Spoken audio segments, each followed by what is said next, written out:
crap. Well, hello, folks. I'd like to welcome you on this fine day to What's in Tegan's Storage Locker, the show that dares to ask the question, just what is in my storage locker? The answer, as always, is comic books. I have a storage locker full of comic books. I got to pay for that storage locker somehow, so, you know, I'm out here putting it on social media for your enjoyment. These are the comic books I bought when I was a kid. I grab a handful of the really badly organized books because I'm, at least in theory, in the process of, slowly beginning to draw the collection into some kind of organization. But man, that is a lot of work. That's something they don't tell you when you're a kid and you don't have the best organizational skills, is that when you get older and you're going to have to put it together into some shape just because that's, what you're doing with your life, you're really going to regret that you maybe didn't care so much about organization when you were a kid. And that's what this show is a testament to. And we have this little cat who runs around and basically works as a bit of a Lucifer figure for the show in general, shall we say. He has his own agenda. It has nothing to do with us. All right, so keeping with the religious theme, I was coming across this book a couple times in the boxes, and I just decided to pull it, and we'll see what we have. We'll see what we can get going with this thing. I don't really understand in hindsight why I bought this. Because I never really followed any of Liefeld's titles in the Image years. I went back and picked some of them up later in back issue bins and some discount bins and stuff. Putting together some of the key stuff. It has its charm, but it wasn't a charm that I appreciated at the time. The reason I probably bought this was just because it had Angela in it, and I was still I was still on board with Spawn, pretty much. Even back in 1996, I was still buying the main book, and I don't think I was enjoying the main book as much. But the spin-offs were generally of high quality, is the thing. Got some interesting people to do spin-offs in the middle of the decade. That's when Alan Moore did some Spawn work. That's when he started bringing in like Greg Capullo and Bart Sears to do miniseries. Nothing too much until later in the decade. That's when he launched like Curse of Spawn, which I think I mentioned before was a very good series. A thoroughly enjoyable book if you're at all amenable to the Spawn aesthetic, as it were. It's a pretty potent distillation of that whole nimbus of associations. So that's probably why I bought this, and because I certainly didn't care for Liefeld as a cheesecake artist. There's something too much uncanny valley about his figure work. It doesn't lend towards the erotic for me. But this is when he was having his big second roar in the 90s, when him and Jim Lee came back to Marvel for a year, and it was a really controversial year. And it wasn't a year, in hindsight, that a lot of people remember well, is, the nicest way to put it. I think there were a couple highlights. I think it's terrible how it happened. But they won the case in terms of their essential thesis, which was that they could come and they could really shake things up and goose up sales. And that is exactly what they did. When they left the second time, the company basically had to rebuild from ground zero. So you can't say there wasn't something constructive about it. And this was during that period when, he was very briefly selling comics again.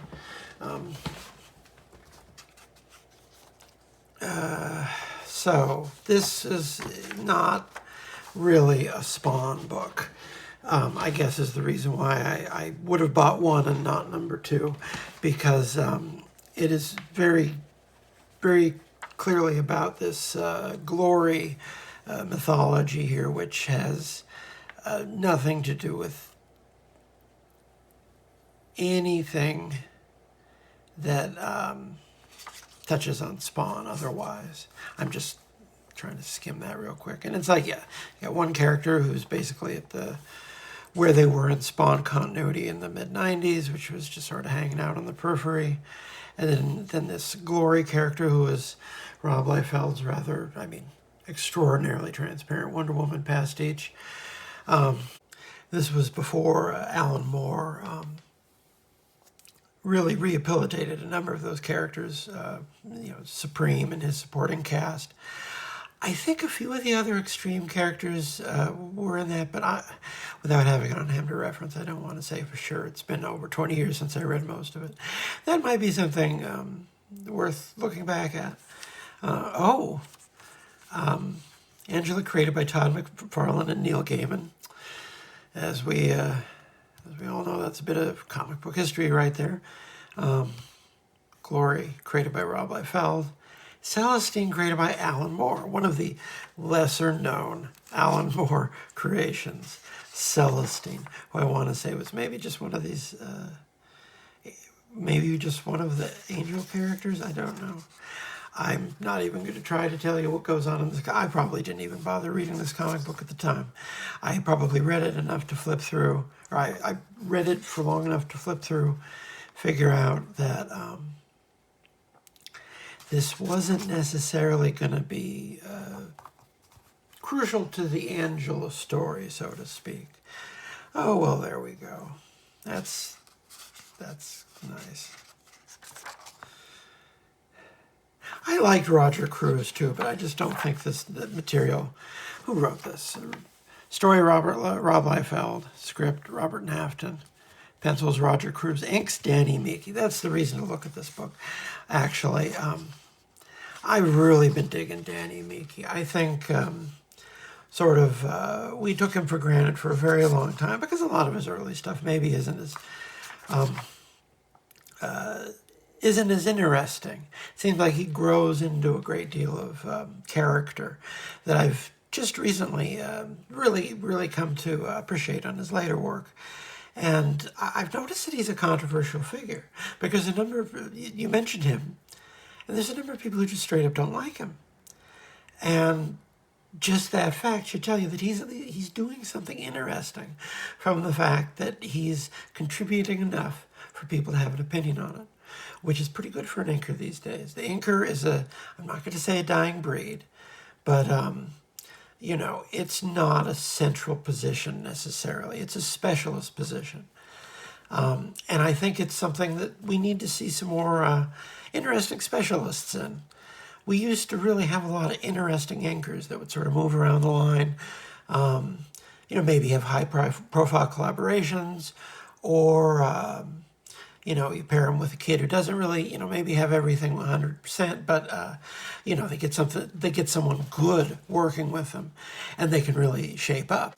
Point is, you get a really hot-shot inker that you can use in a number of ways. And it really adds a lot of flavor to the lines that you don't necessarily see as much now that people are, working digitally so they can ink themselves, or people who just ink themselves, period. That's actually more popular now, too, it seems like. But I think maybe the companies themselves could benefit from trying to get the inkers to show a little bit more personality.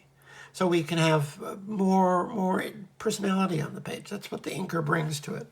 This isn't necessarily giving me quite as much personality as later Meeke. This isn't bad by any means. This still has a little bit of that McFarlane influence where even though it seems like there's a part of him that wants to default to that Scott Williams mode that was just so prevalent. Everyone was either drawing like Scott Williams or trying consciously to draw like maybe Frank Miller, a small percentage. There may be workable Mike Mignola people too. Like Frank Miller and Mike Mignola were really big in terms of, you could see them on the influences for a while, but in terms of inkers, Scott Williams was the one who was selling the comics with Jim Lee. and the rest of the Image guys. So that's the direction where a lot of people wanted to go. They wanted their pencils to look like that. So, oh, hello. Well, I was just saying, here's an underappreciated Alan Moore creation. My goodness. Although this is probably, I'd probably still rather read this than try to make it through Lost Girls again. Oh, I'm sorry. I shouldn't say that. I have a really nice edition of Lost Girls, because even if it's a book that, frankly, I would probably, well, I don't know. Let's just put it this way. It's a really nice book to have on your shelf as long as you don't know what's in it.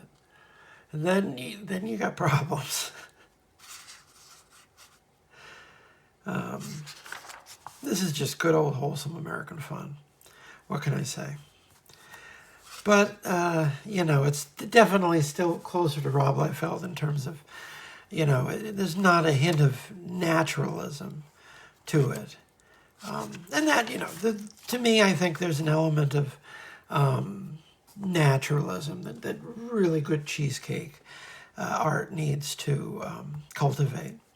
And there's something, very artificial in terms of, just the cultivated, inhuman aesthetic of the proportions and the textures and everything just looks like plastic. Now, of course, I can look back and appreciate it maybe a little bit more. But I think, there's a reason why I preferred, at the time, I like Witchblade a lot. I still like Witchblade. I have a podcast about Witchblade. And there's just, although I can look back and see, this has its charms. Cruz isn't incompetent by any means. I think his grasp of the fundamentals is probably better than what he's drawing, if I had to guess. Because, the style is pretty much, honestly, it sort of seems to have a little bit of that early manga influence as well, which you'd see creeping in certainly with, Joe Madureira. This is the year after he had that really, really big push on X-Men. And, he was dismissed for a while as a Madureira clone, if I recall correctly. That's why they put him on some of the big books in the Age of Apocalypse series, because he blended really well with what was going on in the what was the look in the flagship books at the time. Although at that point they wouldn't have said manga, they would have said video game. That was the vector that it was coming through for a lot of people. And it was a vector for Joe Madureira as well. There's a reason why Battle Chasers seems to be a book written by someone with more than a passing familiarity with the Final Fantasy series as it existed up to the, the turn of the century there. I'm not a Final Fantasy person, but that aesthetic is, slathered in there, and that's how it sort of starts to make its way into comics. The design work on that video game turned out to be very influential for comics. I've never even played the game. And, there's a reason why I didn't go for another of this, because this doesn't seem like because this is the big last page. After everything that we just sort of flipped through and didn't pay any attention to, there's government people who are like, okay, well, this isn't whatever's going on. We don't want it to go on, or we want to fight about it. So call Youngblood. And in hindsight, that's that actually isn't that far away from how I think we came to understand a lot of foreign policy was conducted in the period. So,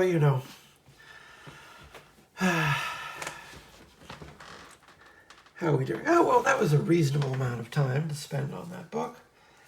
Well, all right, we brought up Alan Moore, so let's give the old fellow an airing here. I just happen to have an issue of Alan Moore's Tomorrow Stories in the pile. Now this was an excellent comic book. Every month it was printed, month in, month out. It was, it didn't have an issue that wasn't like straight up brilliant from cover to cover.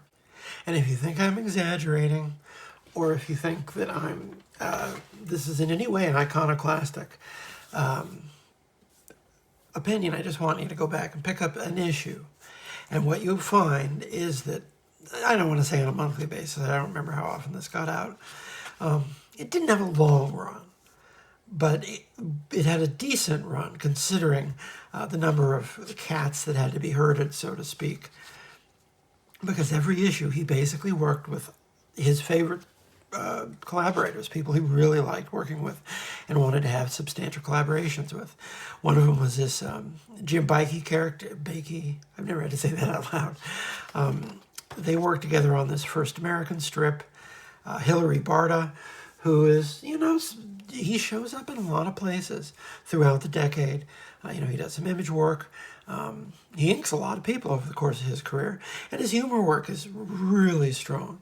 He never, he had some association, I think, with Plastic Man, but I don't think he ever really had a long run on the character, because I think the only person who's got anywhere near a long run with Plastic Man in the last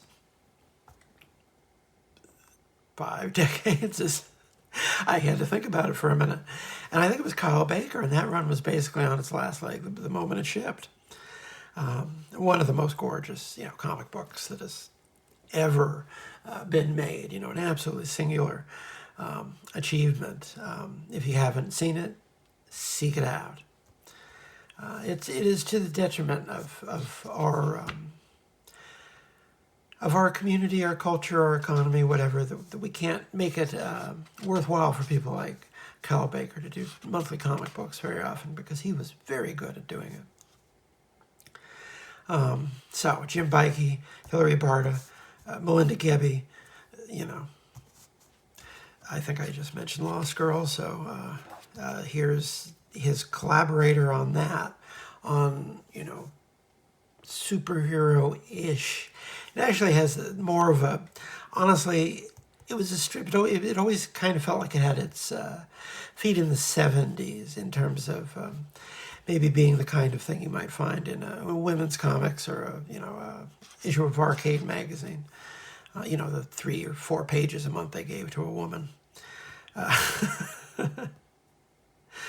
Rick Veitch's Gray Shirt. Gray Shirt was another character who Rick Veitch would bring back and do on his own without Alan Moore. And those Gray Shirt stories were just about as good as the stories with Alan Moore. Aren't a lot of Gray Shirt stories. Every single one of them, they came out to the park to hit a home run. And that's probably why there aren't that many of them. If they put all the Gray Shirt material together, it's probably, maybe that much. But every single page is a masterclass. And we've even, I think that, there's even regular features who aren't in here. They'd already rotated a few, because there was I was trying to remember this guy's name the other day. Jack Swift, Jack Be Quick, something like that. The smart kid. I'm putting it on the screen right now. I don't think he's in this one, and he was a Kevin Nolan collaboration. So, Hilary Barta, he had a really, really slick humor style, heavy inks. I always really liked his stuff. I thought he was an excellent inker of other people, and his humor stuff I thought was really top rate. His image book, he did one issue of a Spawn spoof that is just, it's great Spawn art. It's just a funny Spawn book from the height of the 90s. And I don't know how well it sold or anything, but it was gorgeous. It was, in this style, just sort of very much influenced by the Will Elder school of EC cartooning, more than a lot of mainstream guys usually are. He did a few things here and there. And man, look at this. Alan Moore was having fun just pitching to people he knew could hit any kind of fastball he wanted to throw. Let's do an issue of this weird joke guy, what's his name again? Splash Brannigan, who's basically just a living ink spot, who gets into trouble everywhere he goes. And let's just put him through an art gallery, and you got to write that script for someone can do this switching up every panel to do, let's do Van Gogh in one panel. Let's do The Last Supper. Let's do, a big, middle of the page on Dolly. And you got the guys from the American Gothic. So there's a lot of stuff you're throwing at the reader here, and a lot of stuff you're throwing at the artist. Man, that is just absolutely... Who colored this? Todd Klein on letters. Badass. One of the many coloring studios. I don't know if it was a studio or just one guy, but... yeah, Cobweb, who was... how to describe Cobweb? Well, The Lost Girls is straight up a pornographic comic book. It's I don't think I'm ever going to read it, even though I own a copy. Does that sound terrible? It's a really frank pornographic comic book written by people who are very comfortable having frank pornographic conversation with the reader. And, it's a book to make you blush, and this is probably as weak a tea as that could get to fit in anything that was published by DC. Because this is just about these...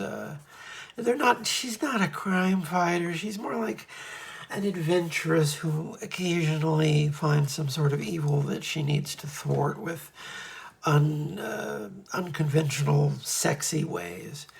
And, there's the Yellow Kid and Family Dog. Just getting a lot in an Alan Moore script, especially in this period when he was just really leaning in to all the depth and intertextuality that he knew people were coming for, so he just wallowed in it. And he gave him something that takes a long time to read. And I appreciate that. That's one of the reasons why this was such a good book, because he really did put a lot of work into making something that you could read more than once, that was worth looking at for the art as well as the writing, that was pretty funny. This was explicitly a humor book, and it was funny. And he had actually sold pretty well just based on his name, and that's a flex right there, because his name is the only thing that could have made material like this possibly, commercially viable. It's all about jokes about R. Crumb in the style of R. Crumb. Last Grasp Comics. Oh, there's that guy. You all know him. There's the fabulous... Although the Freak Brothers showed up in an Alf comic book that I read in the first run of these videos.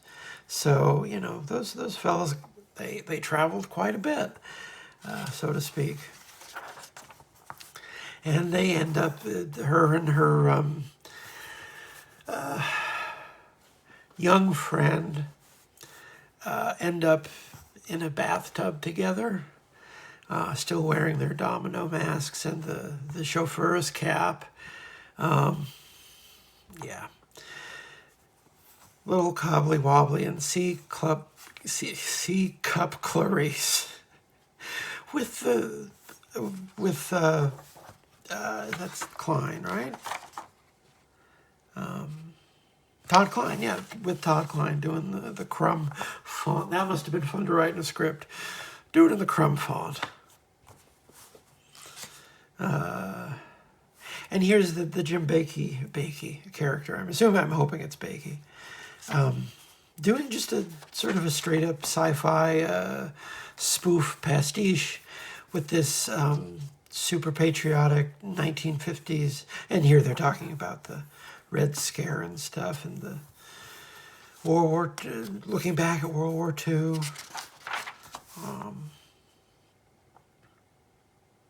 This definitely had the feel of something that, if Alan Moore were like just maybe a skosh less popular than he was, this maybe would have run in some form in, a later issue of 2000 AD. It very much has that feel to it. It looks like that. It's a fun. I don't really remember much about it. He had this. He usually goes on these weird. I want to say, he has weird ideological rants, and he's got a woman who has to follow him around and clean up after his mess, something along those lines. And here's the aforementioned gray shirt. And you see right here, what he's going for is a vibe similar to something I think people take to a lot of latter-day spirit material, where it is specifically being called as the absolute paramount importance to play around and do something interesting. Write and draw something that takes advantage of the form to some degree. You know, like we talk about on Eisner's Spirit. To a degree, certainly when it gets going, every week has a different conceit, has a different narrative trick. And maybe it's, the kind of trick that could only work once, or maybe it's just something that requires a lot of work, like this. This whole story is a sequence of these five panel page that all have the same point of view from the, I guess more or less the passenger seat, looking at this guy's hands on the wheel while something goes on around him. And so you only see what's happening through this very small aperture of what the guy driving this car finds with his headlights. Oh man, that's interesting. That's fun. Again, I don't know if anyone would want to draw this if they weren't also, enjoying drawing this. This seems like a very demanding script because you have such small real estate to work with in terms of literally just one set view within a car. So basically what a car can see. And so it's not hard to follow what's happening, even if you're just looking. You see the car, sees gray shirt, runs him down, and then, oh, that's what happened. Gray shirt runs down to to a corner that apparently has enough room for him to survive, but the car gets caught at the mouth of it. So he walks away. He made me drive you, so he was being compelled.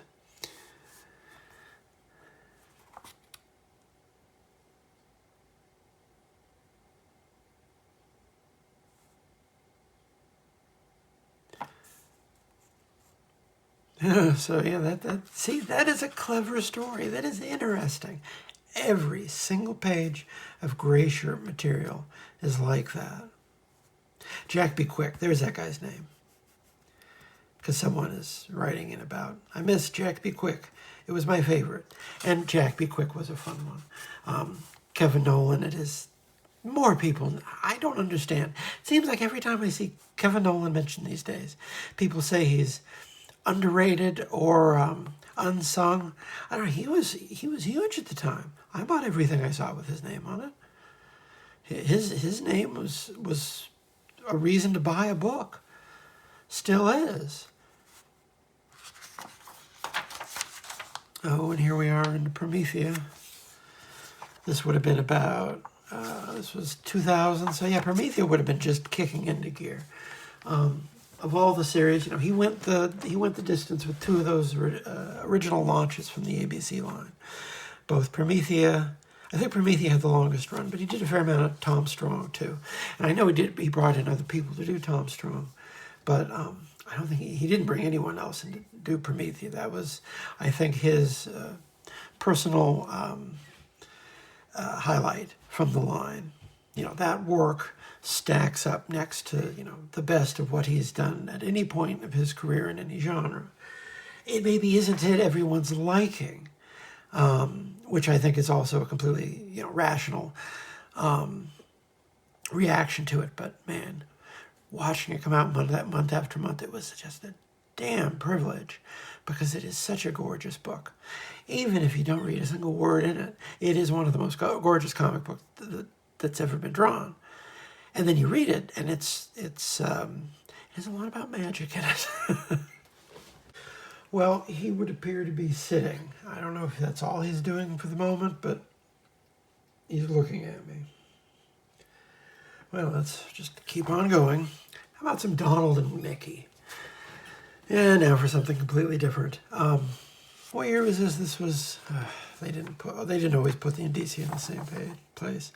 1994. So I was still pretty much, buying most of the Disney comics that I came into contact with. Even, that's something I never really, except in the early 90s, it seemed like I didn't like the Disney comics. They were thin. They tried putting them on slightly thicker paper, and it was mostly newer stories, and I don't think that incarnation of the books did that well, because it didn't last that long. They were published by Marvel for a while, distributed by Marvel. But pretty soon what happened was that Gladstone started putting the books together again. And they kept some of the distribution from Marvel, though, because there are some Gladstone books that have a Marvel logo on the cover, meaning, they were piggybacking on, the distribution that Marvel had at the time, which was still, putting it in those few places where the newsstands still existed. Gas stations, supermarkets, they still had comic racks. You don't really see them start to disappear until the late 90s. There's sort of a tipping point maybe in the second Clinton administration where suddenly they start to disappear. And they wouldn't be overnight, but then, certainly by the second Bush administration, I don't think I remember seeing any of them around. The last rack I can really remember finding was in I've thought about this. It was in a grocery store in Western Massachusetts. And pretty soon that was that. But as long as there were any comics at all to be found on the newsstand, Disney was out there in some form for the entirety of the 20th century. So I maybe wouldn't have liked everything in here, but I would have opened the come on.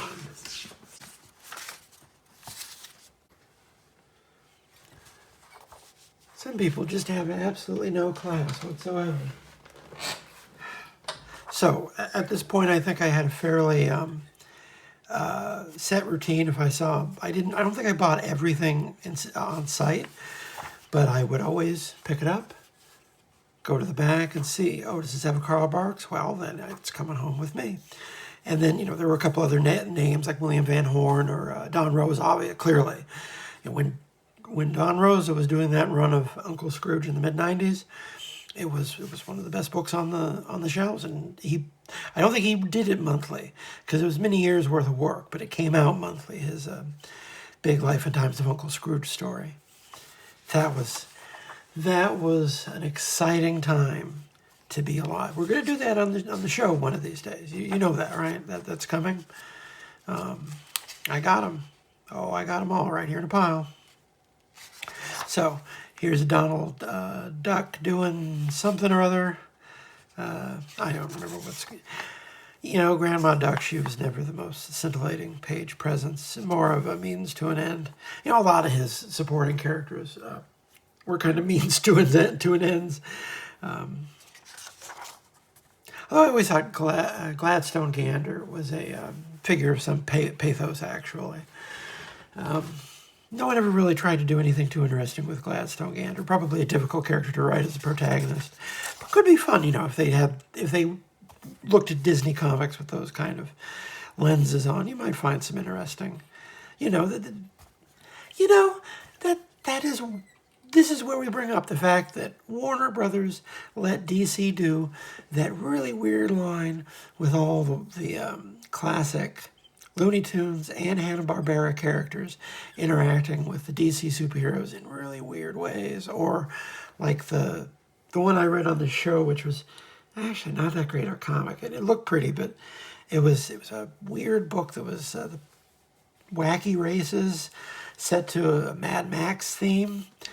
I'm not saying they need to do anything quite that bad, but they need to just open up Disney comics to people who might actually want to write a good Donald Duck story. But they've never tried to. We've never had a Mark Waid run on Donald Duck. That might be really interesting, actually. He might be a really interesting choice for the character. And that's just not how they make Donald Duck stories. It's not, and it will probably never be, unless Marvel specifically decides to change that. That's not how anyone is ever going to make Donald Duck comic books. However, that's an interesting idea. If Marvel wanted to actually put an A creative team on Donald Duck for once, that might be fun. Someone should tell them that they could probably do that. Oh, and this, anytime you see Goofy in a story, a later story, I just like, who did this? This was Don't Call Me Tut, Chapter 3, drawn by Jamie Diaz, story by the Disney Studios. I think that's read too fast. It's Jaime Diaz, colored by Summer Hinton.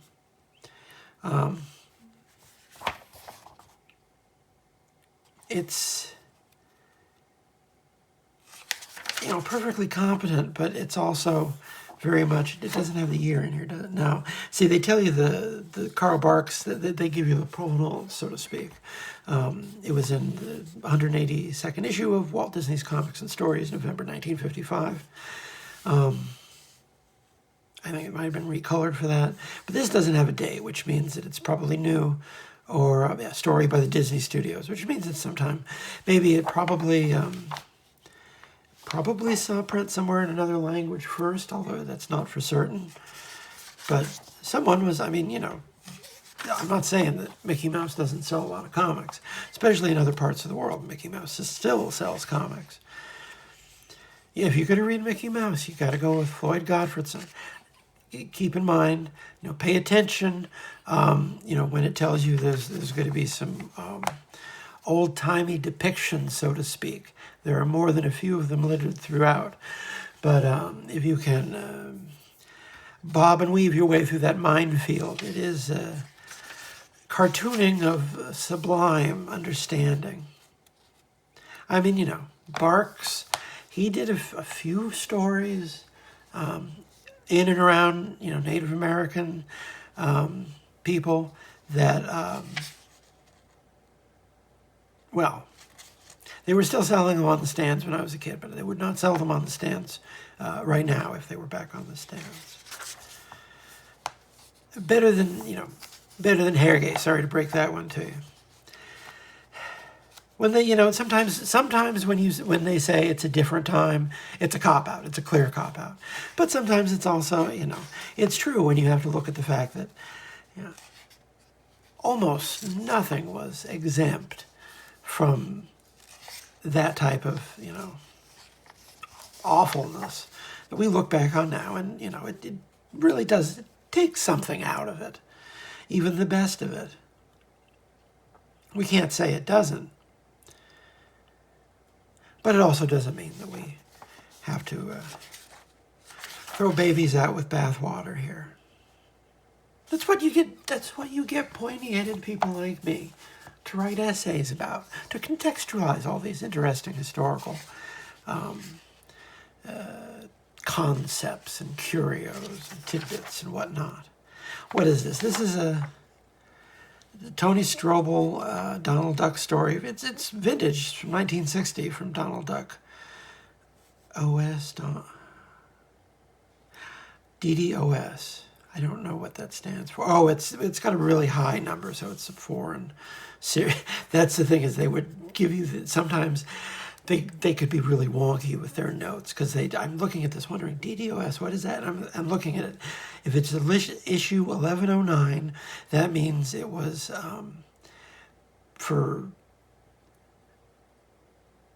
in a country where they had sold many more duck comic books than ours did. So they had these books that could get up to these really astronomical numberings, and they would give you the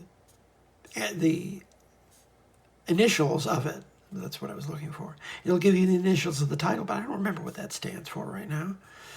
Adapted from the Disney cartoon of the same title. Oh, so that's interesting. This was a... You see those every now and again, and they're an interesting... I thought that was familiar. And that's also why Jiminy Cricket shows up, because Jiminy Cricket isn't a character who appeared alongside the duck. I should have pointed that out. He isn't a character that appears alongside the ducks anywhere but a cartoon. But this is also when, by the 60s, when you see Donald Duck in cartoons, it's Carl Barks' Donald Duck. People have just started drawing him like Carl Barks did with the kids. And, this was also due to the Daily Strip, because, the Daily Strip and the comic had they were coming out at the same time. But certainly in terms of, who we remember as a duck person, there's Barks, and then someone online, most probably me, will remind you of Al Taliaferro, who did quite a few duck stories. This was Tony Strobel, who also did a number of duck stories. They had to get people to draw Donald Duck comic books after Carl Barks retired. I don't know if I would have read this more than once. See, there's Daisy, and Barks didn't really make that much use of Daisy. Although there's good old Gladstone, Gander, and Goofy and Mickey. Goofy and Mickey did not show up in Carl Barks.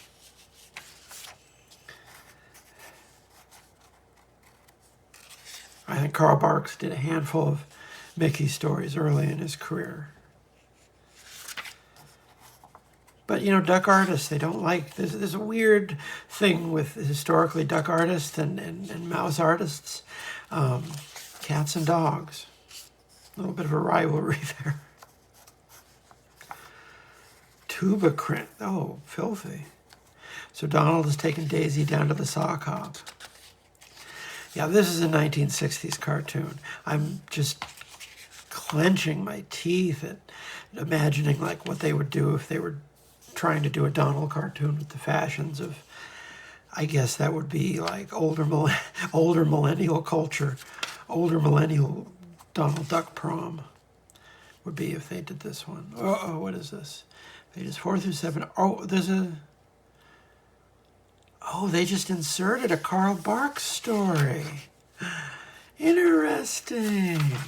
See, now that's interesting. Because that means probably what they did was they adapted that because if this was, going back and looking through this, adapted from the colored cartoon of the same name. So that means they probably used a fair amount of Barks for that, because Barks did use the inventor, the Gearloose character, a fair amount. And fairly early, too, because this is 1952. You can tell it's like his middle period as far as his lettering is concerned. Hadn't really entered the late period when the lettering gets so blocky. I'm old school. Huey, Dewey, and Louie don't have individual personalities. They're a Greek chorus in the classic sense, meaning it's individuals who all have more or less the same opinions. It's an interesting effect. You don't get it often because it is kind of artificial. But at the same time, it's how Barks always did these characters. They finish each other's sentences.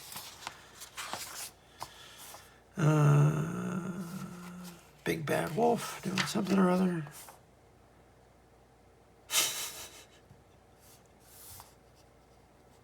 See, maybe this was... this is kind of interesting. I want to go back and look into see what the story with that was, because he didn't spend a lot of time talking with...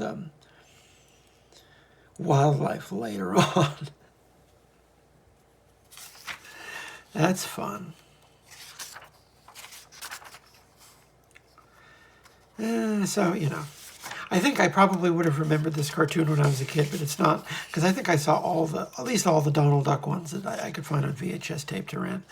Donald Duck didn't have enough cartoons to be on TV regularly, but they had tapes full of the old Donald Ducks at the video store, and I rented those frequently. That's why Donald was my favorite, because his cartoons, pretty much some of the nicest cartoons that have ever been made.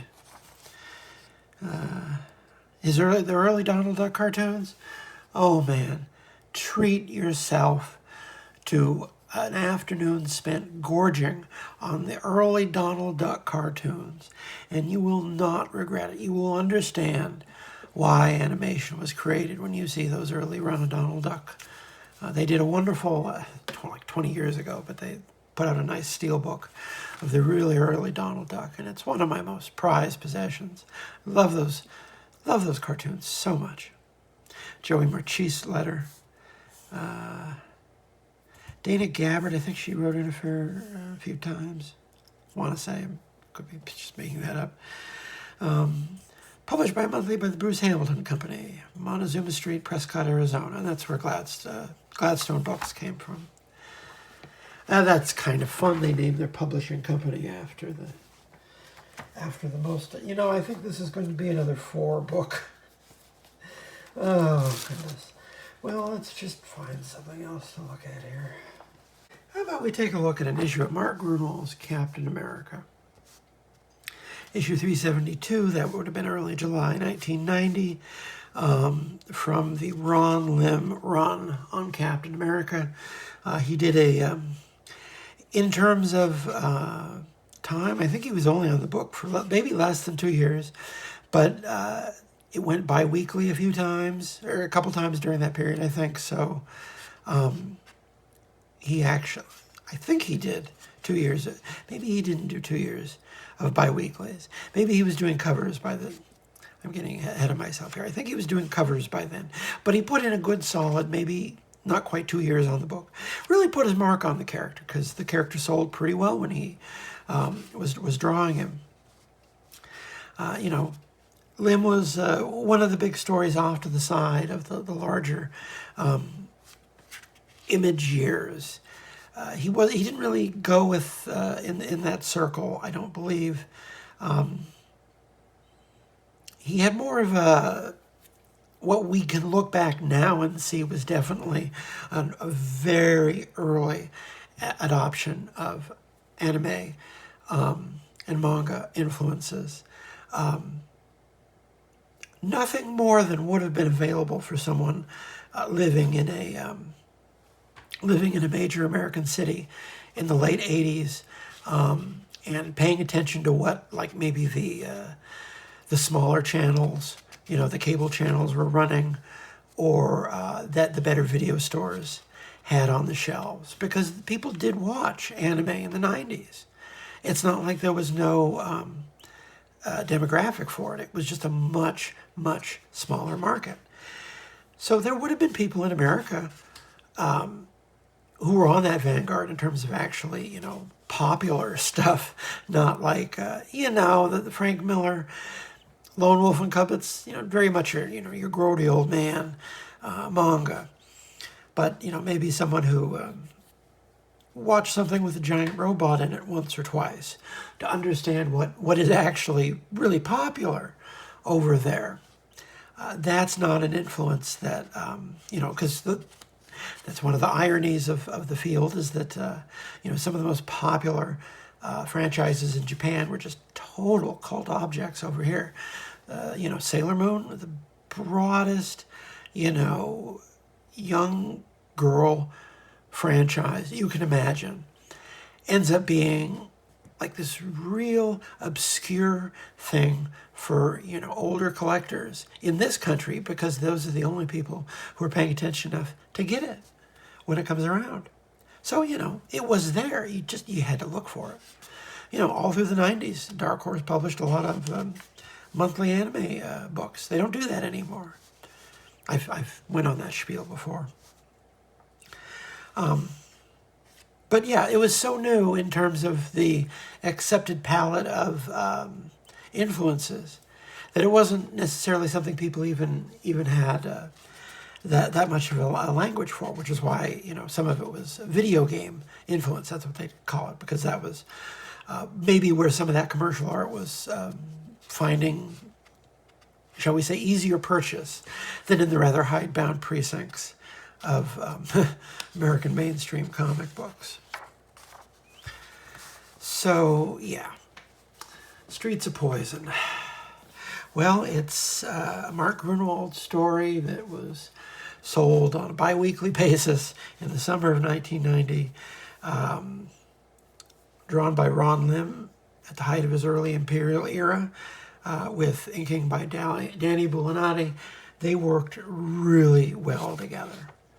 In hindsight, I can look back and see, like, Danny Bulanati's doing something that, you only really see people like Danny Meeke doing anymore. Putting a fair amount of character. He wasn't necessarily someone with, a forceful personality. But I think what I miss from Ron Lim's work today is when he'd work with an inker who put a little bit of personality over what is otherwise extraordinarily clear and crisp storytelling. But which sometimes, almost veers into abstraction because, that's Lim. He's so concerned with motion, movement, placement of the figure. Sometimes his work can lack a little bit of atmosphere that a good inker, like a Danny Bulanati, can give him. And see, that's why you need inkers. So there's more than one voice on the page. You've got numerous creatives working together, all pushing towards the same goal. The job of the inker is to make the penciler look good. Really good pencilers figure that out. And there's all kinds of inkers under the great wide heavens. But a good inker of any stripe will make their penciler look better. Definitionally, that's what they're there to do. It should be a very profitable partnership. That's just not how there's not enough, money being made by the comic books to incentivize that type of specialization, I guess.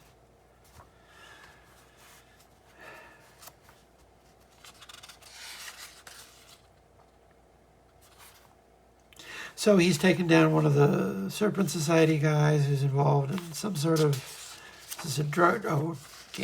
gangs.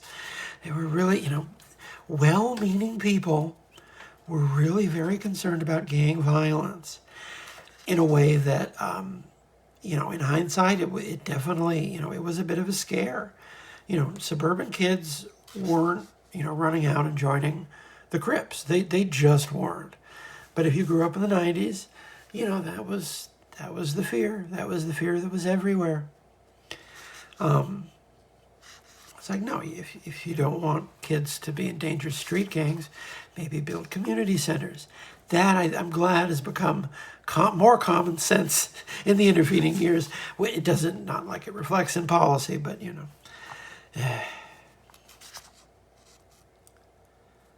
But that's sort of what the valences of, you can put this book up next to something like, say, Green Arrow at the time, which was a very, very popular book, one of the most popular Green Arrow iterations it's ever been. And it was kind of an explicitly political-ish reading on the character, and that he ended up getting put in a lot of hot-button type stories that reflected on, late 80s, realpolitik, American political consensus, so to speak. And some of them hold up better than others. Some of them actually, were more thoughtful than others. And this is kind of in that vein, although I think, Grunwald, certainly it's no secret at all. If you've read his Captain America, he's definitely coming at it from more of a left perspective. He's the guy who had Ronald Reagan turned into a giant snake just a couple years before this, actually. When he finds out one of the Avengers support crew is on drugs. The Masters of Evil planted a biobug in my brain. Now they can hear everything. They broadcast my thoughts to everyone. Now everyone knows. Can't you hear my thoughts? Oh man, yeah, he's using something or other. So now, and by the way, you're also seeing the set of ads from that issue of Thor that I looked at the other video, because this is from the same month. This is from the same summer 1990 by Weekly Annual. from that same summer of 1990 set of bi-weekly stories. I have them sort of all together in a box because I really like the stories. Even this, it has its goofy moments. It's premised on quite a bit of shall we say understandings about the way the world works that seem very much affected by the even the left-leaning drug war politics of the time. I'm putting it as kindly and succinctly as possible. The better parts are laughable. That's a very McFarlane-esque chin right there.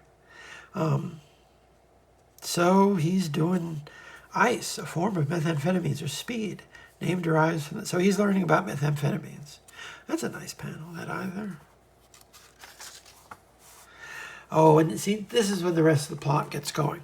Because the other thing this story did, in addition to being the one where Captain America accidentally ends up getting blasted on drugs, is Bullseye comes out of jail. And this is, I think, Bullseye's first appearance since, I want to say, I don't want to go on a, see, that I don't know, so I'm not going to say. I don't know off the top of my head. So I'm not going to say when the last time he appeared was, because he might have appeared at some point in the early Nascenti. I don't think he did. I want to say the last time he appeared was around Born Again, but don't quote me on that. I know it's a matter of great import, but I know that one of you probably knows precisely. So he's breaking out of jail. This is always stuck in my mind as a particularly gruesome way to break out of jail. Basically, you break your front teeth, and then you use that to knock out a cop with the tooth. So then you get his gun, and once Bullseye has a gun, it's all over. He's always sort of a figure of some pathos because he has that talent that is never played as really anything other than just a pure freak gift. Because otherwise he's just the most absolutely loathsome human being, in every incarnation. And that's what happens when you have maybe just one absolute, beautiful gift that you couldn't figure out how to use in a way that wasn't crooked to save your life, because you're just fundamentally not a very good human being. And that's Bullseye in a nutshell.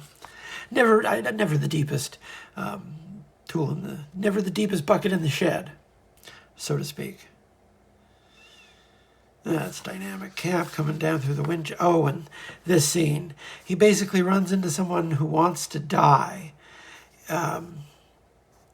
by blowing himself up in napalm with a room full of napalm, just so he can kill Captain America too, because that's what I guess doing methamphetamines will lead you to believe, that it's your responsibility to do something of that matter. He just clicks his button, blows up all that napalm, and see, Cap survives because you can see how it's staged. He has his shield to the explosives, so he's blown through the wall, but he survives because he's Cap. He more or less comes out of it without a scratch, except for the fact that he just inhaled a lungful of methamphetamines. So that's the rest of the story.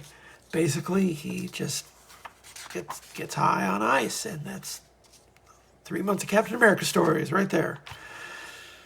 And Mark Grunwald was doing backups every issue. I think he did backups for most of his run.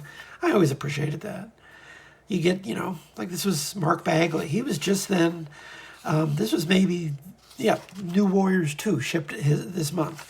That was his first monthly book within the regular monthly book within the Marvel Universe. And he really, New Warriors was a gorgeous book. He really put a lot of himself into it. And this was by no means minor league Bagley. This is perfectly fine for what he could do at the time. Hudson Inks, El Supremo Nacho Bites. Oh, so this is catching. He would use these because, Captain America had a pretty sprawling cast after a while. A bunch of characters that didn't really appear anywhere else but Captain America. except for here and there. But, Battlestar, he's the guy who was, when Johnny Walker was Captain America, he had a Bucky. That was that character. They changed the name because actually someone in real life wrote in about it. So he changed his name to Battlestar, which was objectively a much better name. Although they never really did anything with his character. I want to say maybe he did something in the Civil War. I don't know. A lot of people did things in Civil. One thing you can say about Civil War to its credit is it did actually find room to sort of push forward a number of people who hadn't been in comics in a while, and that's not a small thing. Those big stories like that, when they can do that, it's a good thing. Ads for the. I want to say that I want to say that this is the comic book convention I went to. No, I went to the one the year after. That's right. That would have been 91. I went. Because I went to one at somewhere in the area of the airport, but I think it was my San Francisco. I hate driving around San Francisco. I had a panic attack, literally behind the wheel in San Francisco once. That's how bad it was. I hate driving around that town. Me and San Francisco you'd think I love San Francisco. My whole life, every time I go to San Francisco, it is just like Homer Simpson in New York. I go in gritting my teeth because I know the city is going to take a pound of flesh from me. Okay, so he's dealing with the consequences of stuff that happened in the main book, where basically the government just completely messed with this poor guy's brain, made him think he was, didn't know whether he was coming or going, so to speak. And he still thinks that his parents are alive, whereas seeing his parents, to be fair, he sees his parents like brutally gunned down right in front of him. It is one of the worst things you will ever see in comics, is what they do to this poor man's parents. And he goes around the bend. It just drives him insane to see that. And, long term, it didn't necessarily make him that pleasant of a character to read about. But, he had a reason for being as messed up as he was. So, the Grunwald put a lot of thought into this. There was a lot of work put into making this a book that rewarded your butt in the seat. Not recognizing any of the names in these letters here. I see at this point in the run, and this was not even, this was maybe a little more than halfway through. I'd have to get out a calculator off the top of my head. I think this was actually near the midpoint. But you've already got you've already got that sign of the long haul run where people just start writing in with their pet open plot threads, because that's sort of the mood in the room. Are the Soviet super soldiers now American citizens? What has Battlestar been up to recently? Well, here you go. You find out right on this page. The exiles from Captain America's 103 to 118, are they still alive? Good question. They didn't know. What happened to the original Moonstone and his boss, Quentin Haldeman? So is this. That's a good way of getting out of a question you don't want to answer. All right. So yeah, Cap was selling pretty well. Cap was still selling pretty well in 1990. And you got to give some of that to Mark Grunwald. People bought his take of the character, and they put good artists on it. Before Ron Lim, it was Kieran Dwyer. And, it sold pretty well in a period where Captain America by rights could have sold like garbage. And yet it was going bi-monthly alongside Spider-Man and X-Men in that summer. It had an annual this year, which it hadn't had for a few years. Captain America was doing pretty good. And, Mark Grunwald is a big part of it. Ron Lim's another big part. All right, well, I think we only made it through the another episode where we only make it through 4 issues, and you get to hear me blather on at my cat. So I hope you enjoyed it. I hope you enjoy tuning in with us here. Check out the other videos on the channel. I'm putting up enough at this point, a nice little backlog. What are you doing?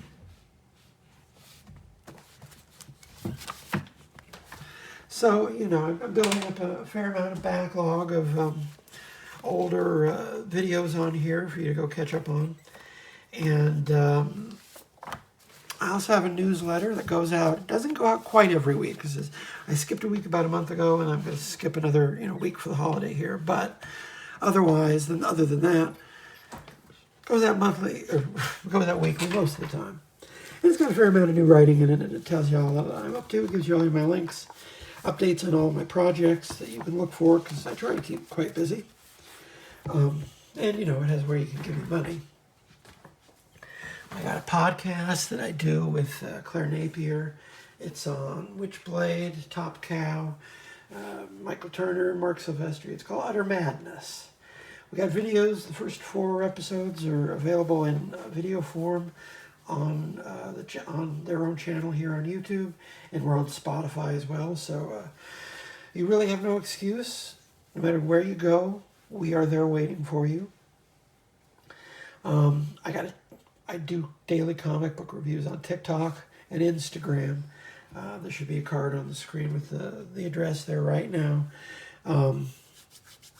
They're fun. They're fun to do. People seem to really enjoy them.